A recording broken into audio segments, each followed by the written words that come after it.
جیسے ایک بھائی مجھے ملے کہتے کہ بس اب تو بس ہو گئی، اور اب اکثر میرے منہ سے نکلتا ہے کہ اللہ بس اب میری بس ہو گئی. تو یہ کون سن رہا ہے ان کی آہ؟ اللہ تعالیٰ کہتے ہیں میں سن رہا ہوں. کیا اللہ سے بہترین کوئی ہے جو اپنے بندوں کی تنہائی میں آہ کو سنتا ہے؟ پھر اللہ تعالیٰ کہتے ہیں کہ is there a deity with Allah؟ کیا اللہ کے علاوہ کوئی عبادت کے لائق ہے؟ کیا کوئی اور ہستی سن سکتی ہے وہ آواز؟ یونس علیہ السلام کی آواز سمندر کی گہرائیوں سے اللہ نے سنی، اندھیروں کی گہرائیوں سے اللہ نے سنی. تو that is Allah. Little do you remember. لیکن تم لوگ تذکرہ نہیں کرتے، تم لوگ بھول جاتے ہو، اللہ تعالیٰ کو بھول جاتے ہو. اور شیطان تمہیں اللہ تعالیٰ کے بارے میں بدگمان کرتا ہے. وہ کہتا ہے کہ اللہ ہیٹس یو. یہ شیطان کا ایک بہت بڑا جو ہے وہ ظاہر ہے ایک ہتھیار ہے کہ انسان کو یہ فیل کرانا کہ اللہ تجھے ناپسند کرتا ہے، یا تیرے تو بہت گناہ ہیں، یا تو اس لائق ہی نہیں کہ اللہ سے بات کر سکے. تو اللہ سے دوری، اللہ تعالیٰ سے انسیکیورٹی اور اللہ تعالیٰ کے بارے میں بدگمان ہونا. جیسے اشفاق احمد رحمہ اللہ کہا کرتے تھے نا کہ زندگی میں ہر حماقت کر لینا لیکن کبھی یہ حماقت نہ کرنا کہ اللہ تعالیٰ مجھ سے پیار نہیں کرتا. یہ زندگی کی سب سے بڑی حماقت ہے. تو اللہ کہتے ہیں کہ لٹل ڈو یو ریمبر، تم لوگ یاد دہانی نہیں کرتے، تم لوگ یاد نہیں کرتے کہ میں ہوں کون. یا ایھا الانسان ما غرک بربک الکریم، سورہ انفطار ورس نمبر 6. اے انسان تجھے کس چیز نے اپنے رب سے غافل کر دیا جو کہ کریم ہے. کریم سے مراد ہے جنرس ہے. اور پھر اگلی آیات میں اللہ کہتے ہیں اس نے تجھے بنایا، فیشن کیا، پروپورشن کیا، تجھے شیپ دی، جس طرح اس نے ول کیا تجھے شکل دی. جب ماں کے پیٹ میں تو تھا تیری حفاظت کون کر رہا تھا؟ اللہ سبحانہ و تعالیٰ کر رہے تھے. پھر جب تم بڑے ہوئے ہو تمہیں کن کن حادثوں سے اللہ تعالیٰ نے بچایا. ہمارے گناہوں کے باوجود اللہ تعالیٰ ہمیں روزانہ معاف کرتے ہیں. تو کس چیز نے غافل کر دیا اللہ سے تمہیں؟ تم ہر انسان سے امید لگاتے ہو لیکن اللہ تعالیٰ سے تم بدگمان ہو. تمہارے پاس ہر چیز کا ٹائم ہے لیکن نماز پڑھنے کا ٹائم نہیں ہے. اور کتنے منٹس لگتے ہیں؟ 15 منٹ اگر آپ ایک نماز کے لگا لیں، اگر اچھے سے پڑھی جائے تو 75 منٹ ڈیوائیڈڈ بائی 1440 40 منٹ ہوتے ہیں ایک دن میں. 24 گھنٹے میں 1440 75 کو 1440 سے ڈیوائیڈ کریں شاید 6-7% بنتا ہے. تو 6 سے 7% دن کا حصہ اگر تم اللہ کو نہیں دے سکتے جو وہ ہستی ہے جو سب سے زیادہ میٹر کرتی ہے زندگی میں، تو اس کا کیا مطلب ہے؟ اس کا مطلب یہ کہ ہم ڈیسیو ہو گئے. اس کا مطلب ہے کہ ہم کھو گئے. اس کا مطلب ہے کہ ہم نے اس ہستی کو اگنور کر دیا، یعنی ہم نے اپنے پاؤں پہ خود ہی کلہاڑی مار لی. اور وہ ہستی بار بار ہمیں بلاتی ہے 5 times a day. اللہ سبحانہ و تعالیٰ calls us ہمارے فائدے کے لیے. یہ نہیں کہ تمہاری عبادت سے مجھے کوئی فائدہ ہوگا. میرے تو پتہ نہیں کروڑوں اینجلز، اربوں خربوں اینجلز اللہ تعالیٰ کی حمد بیان کر رہے ہیں. معراج کے سفر پہ جب رسول اللہ صلی اللہ علیہ وسلم گئے تھے تو اللہ کے نبی صلی اللہ علیہ وسلم نے بیان کیا کہ ہر ایک آرم کی لینتھ پہ ایک اینجل کھڑا ہوا ہے ہیونز میں، ہر ایک آرم کی لینتھ پہ جو اللہ کی حمد کنٹینیوسلی بیان کر رہا ہے. دیٹ از اللہ. تو اللہ تعالیٰ کو ضرورت نہیں ہے لیکن تمہارے اپنے فائدے کی بات ہے. تم وضو کرو گے، تم ان پلگ ہو جاؤ گے، تم سجدہ کرو گے، ٹھیک ہے. اس کے باڈی کے میڈیکل بینیفٹس کتنے ہیں، کیا کیا بینیفٹس ہیں. سو یا ایھا الانسان ما غرک بربک الکریم، کس چیز نے تجھے اس ہستی سے غافل کر دیا جو کہ موسٹ جنرس ہے. او main kind what has deceived you concerning your Lord the most generous. ابو ہریرہ رضی اللہ عنہ سے ایک حدیث بیان ہوتی ہے، ان اللہ تعالی یقول یا ابن آدم تفرغ لعبادتی املا صدرک غنیا واسد فقرک واسد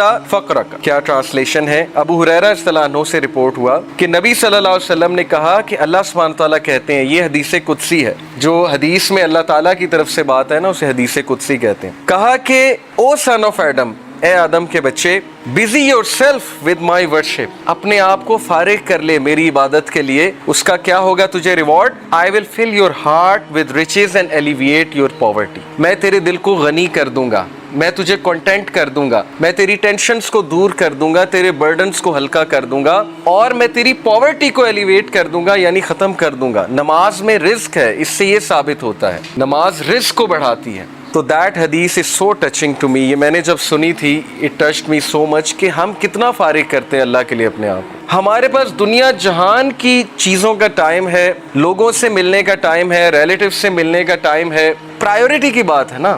کچھ لوگ کہتے ہیں میرے پاس آپ کے لیے ٹائم نہیں ہے کیونکہ آپ اس کی پرائیورٹی نہیں ہے، لیکن ایک اور بندے کے لیے ان کے پاس ٹائم ہی ٹائم ہے. چاہے وہ جتنے مرضی بزی ہوں، وہ کسی نہ کسی طرح ٹائم نکال لیں گے. چاہے انہوں نے جم کرنا ہے، اسائنمنٹ کرنی ہے، PUBG کھیلنی ہے، جو بھی کرنا ہے، ایک خاص دوست کے لیے ان کے پاس ٹائم ہوگا جو مرضی ہو جائے، لیکن جو پرائیورٹی نہیں ہے اس کو وہ ہمیشہ یہی جواب دیں گے کہ جی آپ کے لیے میرے پاس ٹائم نہیں ہے۔ تو اللہ تعالیٰ کا وعدہ ہے کہ جو اپنے میری عبادت کے لیے اپنے آپ کو فارغ کرے گا تو اس کا رزلٹ یہ ہے کہ میں غنی کر دوں گا۔ اور غنی ہونا کیا ہے؟ یہ ایک پورا کانسیپٹ ہے، richness of the heart. Many of us are rich from our clothing, rich from our material outlook, but ہم میں سے کتنے لوگ اصل میں دل سے غنی ہیں؟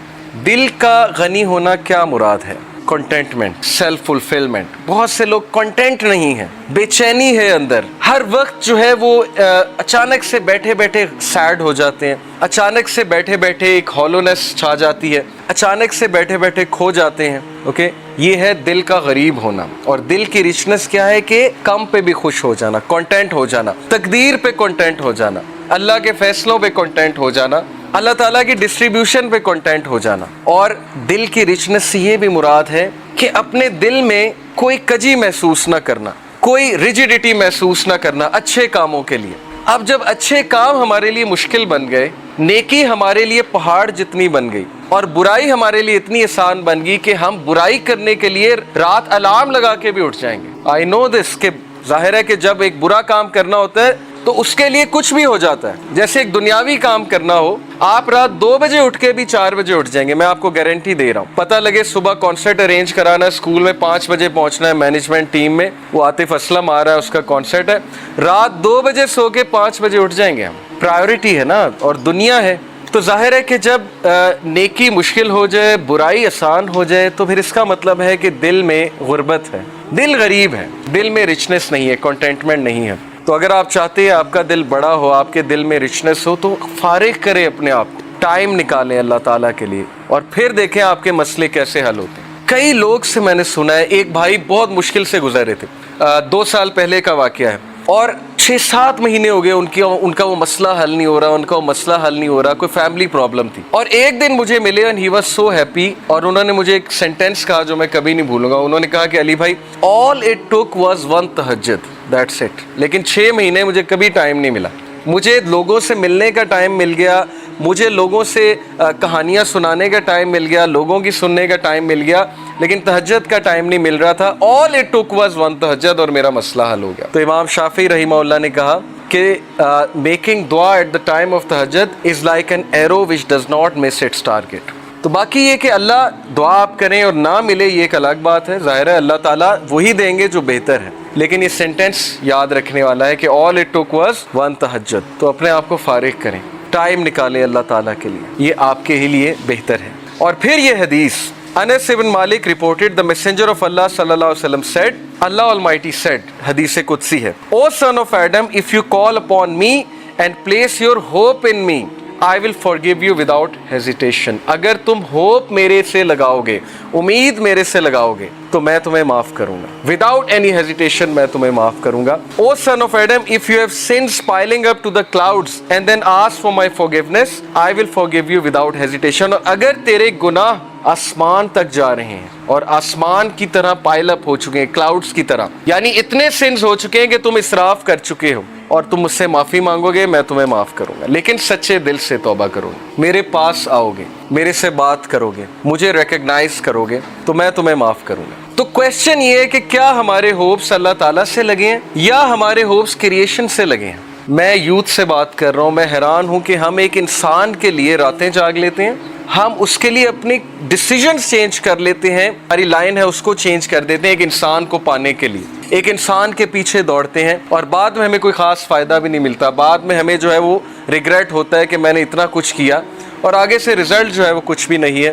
تو یہ ہیں وہ مثالیں جو اللہ تعالیٰ ہمیں قرآن مجید میں بتا رہے ہیں، حدیث میں بتا رہے ہیں کہ تم میرے سے امید لگاؤ، تم میرے پاس آؤ، تم میرے سے مانگو، پھر دیکھو کہ تمہارا مسئلہ حل ہوتا ہے کہ نہیں ہوتا ہے۔